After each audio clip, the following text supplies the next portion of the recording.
Welcome to Real Estate and Taxes with Lakshay. I will be helping you minimize your taxes. All right. Good afternoon, everyone. My name is Lakshay. Welcome to our Tuesday session on real estate and taxes. Once again, for those of you who don't know, I do have a YouTube channel where you can technically just watch all the pre-recorded videos that we did in the past. Even this one will be uploaded in a couple of weeks' time. The name of the channel is Real Estate and Taxes, and you can technically subscribe there. So today's topic is 2024 Canadian tax deductions that you should not be missing. For those of you who don't know, my name is Lakshay. I've been operating from my Brampton as well as Mississauga office for the last 8 years. So if any one of you guys need any help in terms of bookkeeping, accounting, taxation, I'll be more than happy to assist you. Today's topic is 2024 Canadian tax deduction that you should not be missing. So let's get started.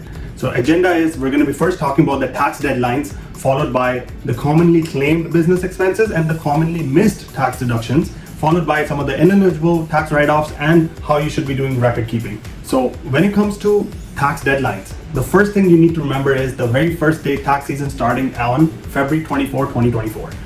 For individuals, the tax deadline is April 30th, but for self-employed people who might be, let's say, realtors, the tax deadline is June 17th, 2024. This also applies for Uber drivers or anyone who's technically operating a business from their home or a small business or a big business, but they have to be self-employed. When it comes to HST, if you are self-employed, the HST deadline is June 17th, but if you are corporate taxes, so most of the realtors have, incorporated now, so now they have a PREC, so their tax deadlines are a little bit different.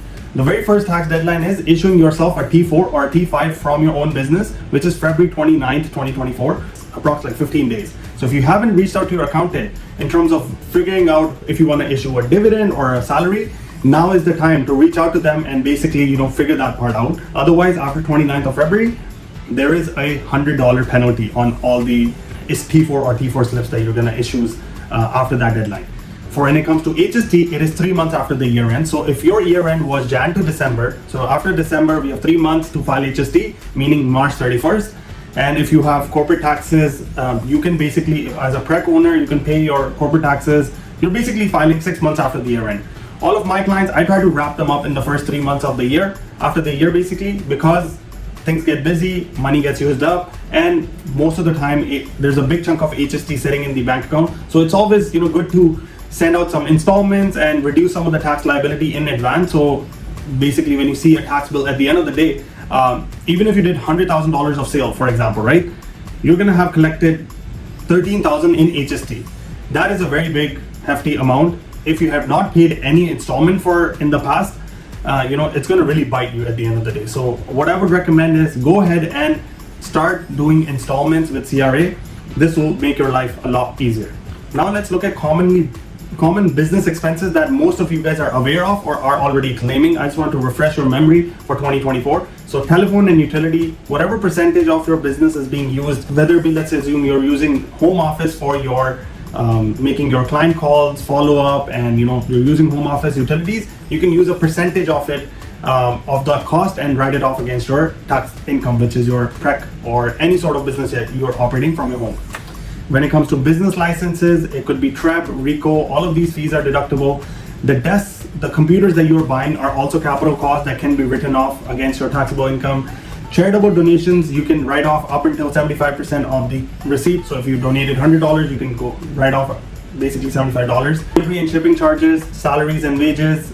If you're paying yourself a salary or wage in terms of making yourself an employee of your own business, this is a great deduction that you can use. So you're paying yourself $30,000-$40,000, but you're also reducing your overall taxable income. Home auto insurance is also another good one that you can look into, and basically based on a percentage, you can however much you use your vehicle for your business. Let's assume 70% of your vehicle is being used for for showings or anything else. You can technically use those expenses to write off against your income.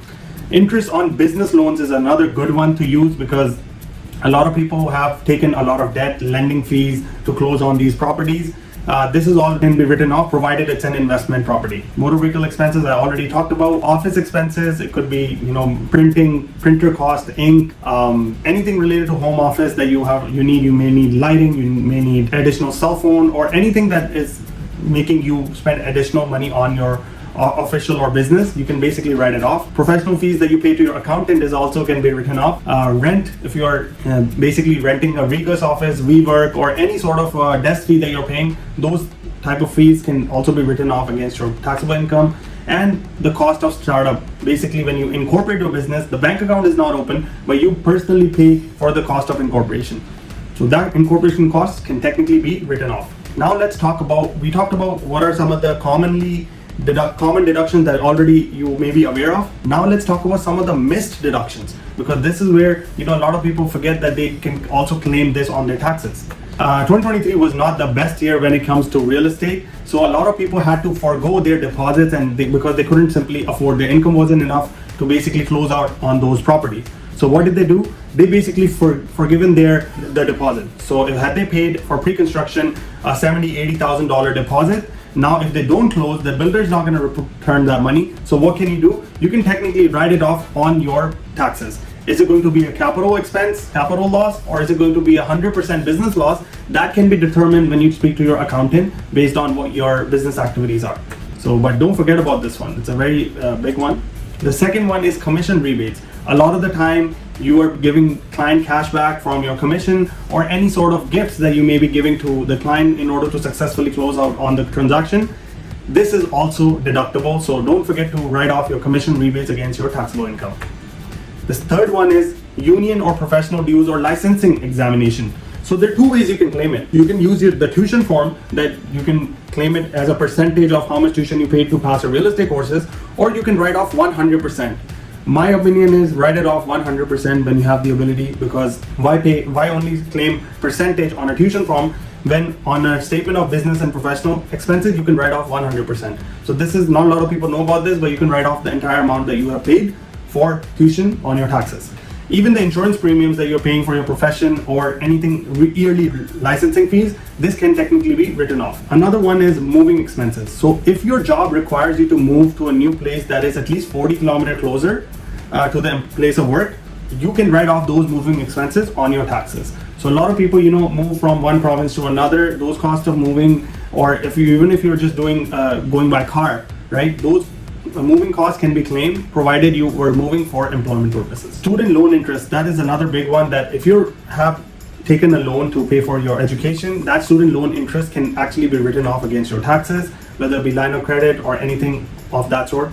It is up for game.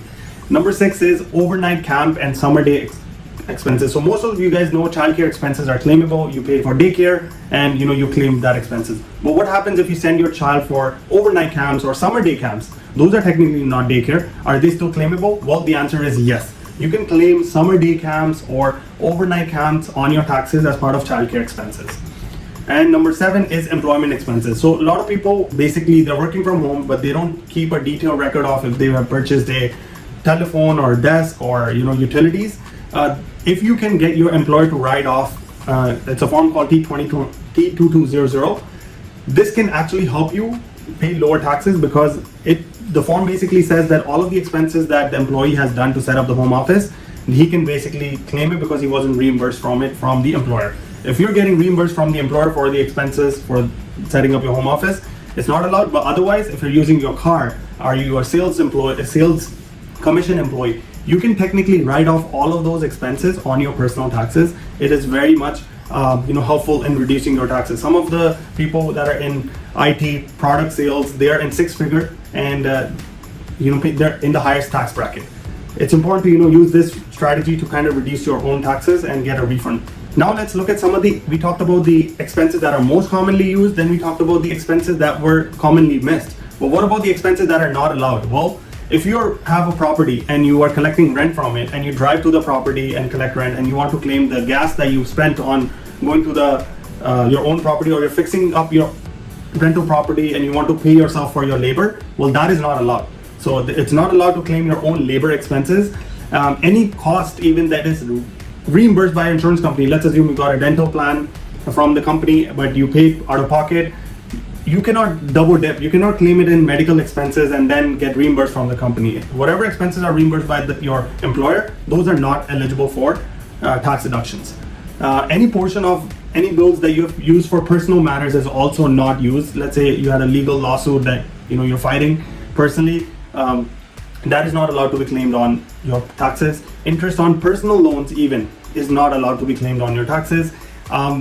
Also, when it comes to offices, you cannot have multiple locations, and then you can have multiple locations, but if you wanted to claim expenses, you have to pick one primary office location rather than claiming all the cost of all the expenses on one tax return. Now that we have understood what are the expenses that are needed, what are the ones that are not allowed, let's look at how do we keep record of them. Well, my favorite suggestion is creating an email called Lakshay, or whatever your name is, lakshay.invoices@gmail.com. Anytime you have an expense, take a picture of that receipt, send it to that email. You don't have to open that email ever, but if there was an audit in 6 years down the road, you can refer back to the email and all of the receipts will be there in chronological order. So this definitely helps you in the, getting organized and be ready if there was an audit. One of the other things I like to stay away from is giving estimates. A lot of people are like, I paid $200 for gas a week times the number of weeks in the year, works out to roughly 10,000 in gas. So please put in 10,000 for gas. When you're putting out estimates, they're not allowed by CRA. So make sure to keep in mind that you don't do any estimation on your tax return because it can bite back. CRA always wants receipts. Some people think that bank and visa statements are insufficient backup. I can just print out my 12 months worth of visa statement, submit it to CRA and tell them that this was my fuel, this was my meals and entertainment. CRA is going to disallow it. So make sure to keep your records in a very good manner. Otherwise it can come back. Now, the Valentine's Day is coming up and maybe it's tomorrow. What I would like to say is do not do Mickey Mouse deductions where you're taking your spouse for a dinner for Valentine's and then eventually claiming it on your taxes. You're not allowed to claim those personal meals and entertainment. Only the ones where you're involved to taking your client out for business purposes, holding seminar, only then you can actually claim it on your taxes. You're not allowed to claim any personal, maybe even a cash gift is not going to cut it. If you're giving away cash as a commission rebate, there's no paper trail. That means it's not allowed to be claimed on your taxes. So beware, do not get into that trap. I've seen a lot of people, try to fight CRA with cash items. It's just not allowed. Well, my final tip of the day is register yourself for a CRA My Account. You're going to require your own personal tax return for prior year to register, but this will save you a ton of time. Why? Because you can download your notice of assessment, your T4 slips, any outstanding payments you may have on your tax return. How are your benefits? When will they get paid? Update your direct deposit form. Update your personal information, marital status. All of this can be done on CRA My Account. Highly recommend signing up for this and also signing up for CRA My Business Account, because whenever you have a corporation, there's 3 tax accounts. One is your corporate, one is your business HST, and the third is payroll tax. Each one needs to be paid separately. So keeping track of what was paid or what wasn't paid, or is there an outstanding expense, outstanding amount, you can basically check it yourself. You can just sign up for CRA My Account and CRA My Business Account, and both of which will give you all the required documents you need. And even for financing, a lot of the time people reach out to us that, hey, can you send us the notice of assessment or anything of that sort? You can download it yourself. So do yourself a favor, sign up for CRA account, because it will save you tons of time in the future. Well, that wraps up today's presentation. Thank you, and I'll see you next week at Tuesday at 2 p.m. Bye-bye.